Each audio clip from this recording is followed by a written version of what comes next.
overload.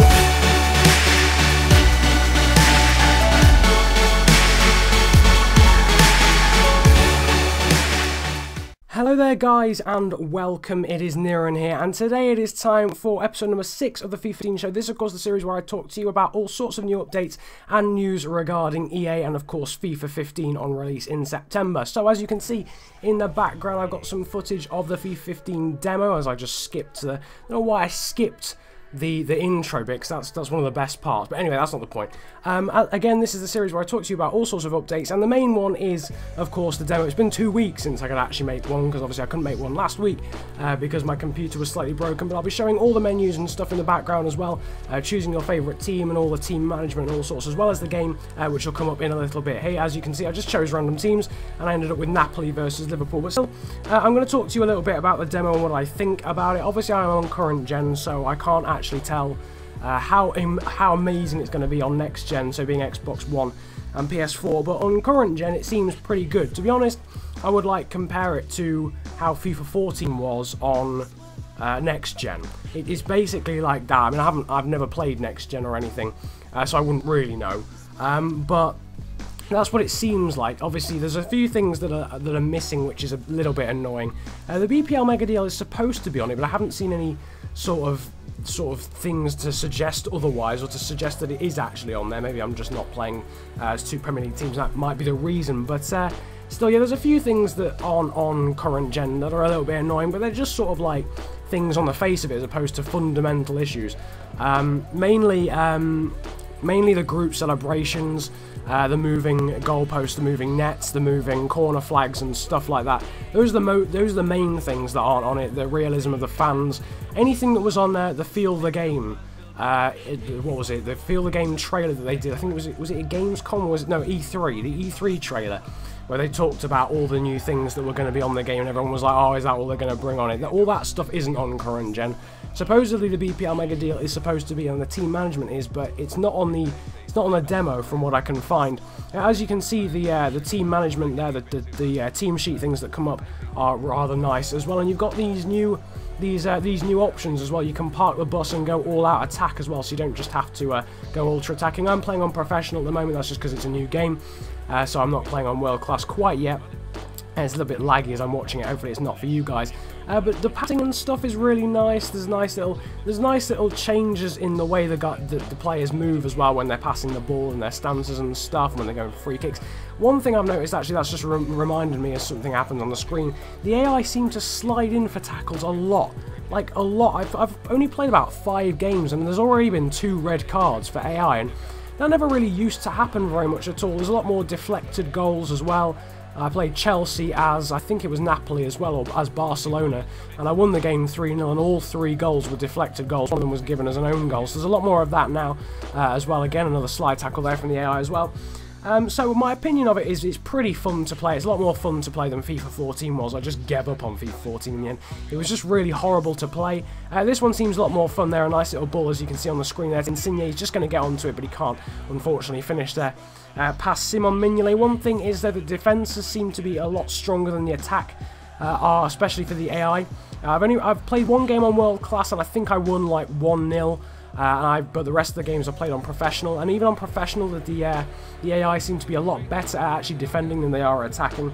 Hopefully that will change, otherwise you're going to get quite boring games of like 0-0. I know it's obviously on the demo, so there's not much change. Not much time to score a lot of goals, as Higuain there almost scores, and it goes out for a corner. Heading is no longer overpowered. Certainly not. I haven't scored a goal from a corner yet.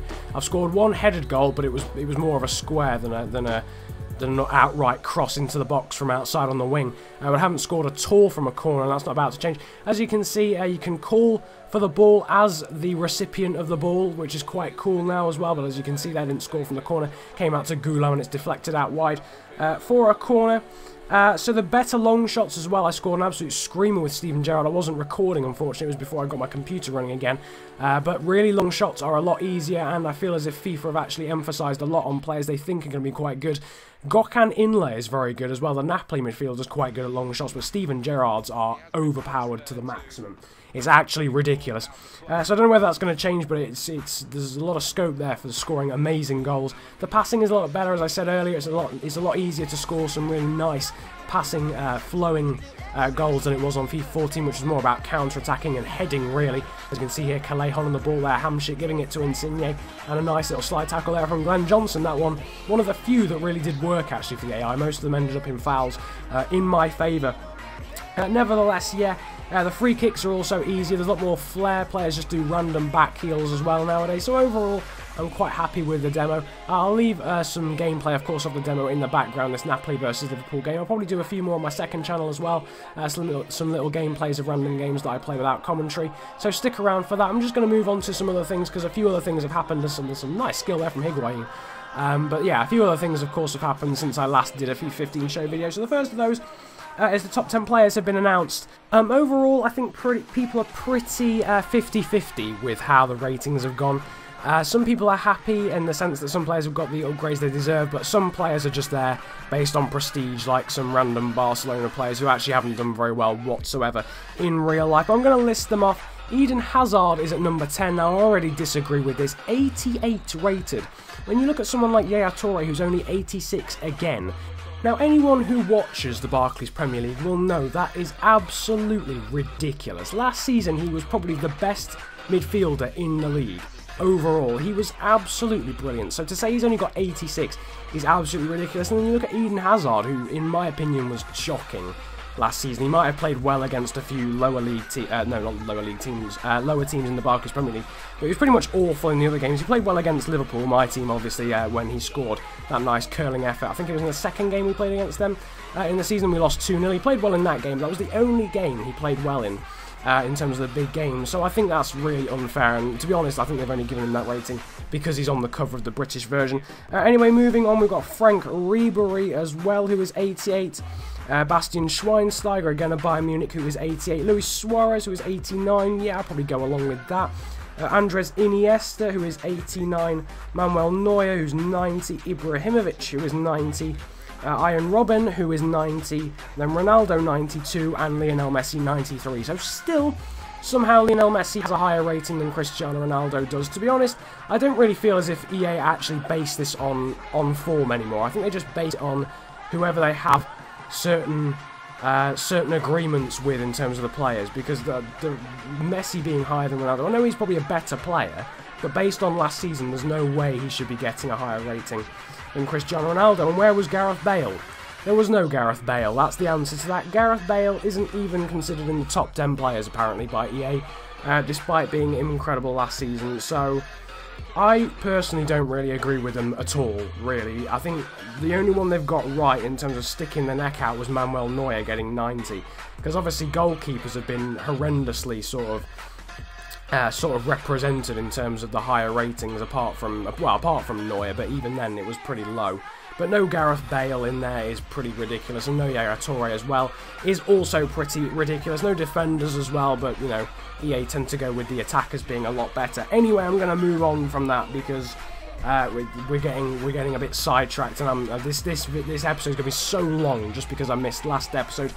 Another talking point is Ibrahimovic is 4-star skills, which is ridiculous. I don't know how he's only 4-star skills. But just quickly moving back to the top 10 players, who would you say deserves to be in the top 10 rated players on the game? Feel free to leave that in the comment section below. I would certainly say Torre and Gareth Bale deserve to be there out of the guys who are missing, but feel free to tell me that in the comment section below. In the meantime, a few smaller things. The web app has been announced. That will be released on the 17th of September. I personally don't really use it that much because I don't play Ultimate Team that much. I'll still be doing an Ultimate Team series, but I don't use it enough really to go on the web app. But that will be announced on the 17th of September. FIFA 15 Legends, the details have been announced on their ratings. I'll leave a screenshot of that up on the screen. I won't list them all off because it'll take a lot of time. A few of the new ones though, Kasper Schmeichel's been given 90 rated, Stoichkov is 90 rated too. And yeah, there's a small catch though. There's a little small hitch, as there always is when EA are concerned, and that's that they're going to be releasing them one by one every week. Think about how long that's going to take. There's 50.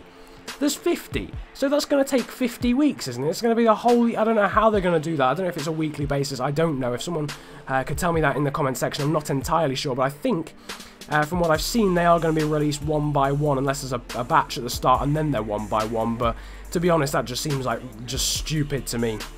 Very, very stupid to me. There's a new base attribute as well.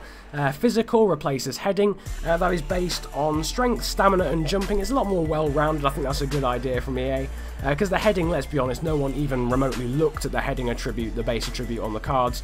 So physical gives you a lot more of a better representation of actually how the player feels, how their strength is, how their jumping is, and their stamina too. So that's pretty cool. Is there anything else I have missed? No, I don't think there is. The demo, again, as you can see in the background, this game is coming to an end, so that's pretty well timed. I hope you enjoyed this episode of the FIFA 15 show. Like and subscribe if you did, and comment about enjoying it if you enjoyed it that much. Feel free to comment about the players you think should be in the top 10 rated. In terms of this game, I'd love to hear your opinions on that, but in the meantime, I really hope you've enjoyed this episode. I apologise for not being able to do it last week, but I didn't really have much of a choice in the matter. But yeah, so overall the demo's good, everything's good, some things are annoying, and that's pretty much my conclusion. I hope you have a brilliant day, enjoy yourselves, and goodbye.